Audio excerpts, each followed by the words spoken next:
So I thought it was just ingenious to like utilize a plane tool and then add the emission feature. Hey guys, my name is Isamu and I'm a designer, and I recently had the privilege and experience to go through the Minutia's Make Your Own Footwear with Jaron Dorman's course.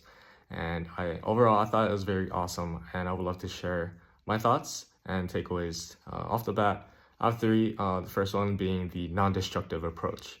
I really love that because I think in the process, you naturally will come into certain tweaks.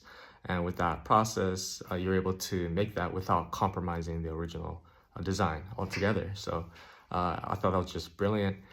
Second one is, I would say, all the different tile explorations was really fun because, especially coupled with that shape key feature, it just, I thought, added that layer of control.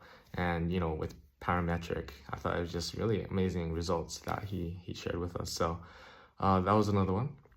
I would say last but not least is some of the rendering tips. Instead of just like the default light features that Blender offers, he essentially created the quote light box, right? So I thought it was just ingenious to like utilize a plane tool and then add the emission feature to it and essentially create and further control his lighting.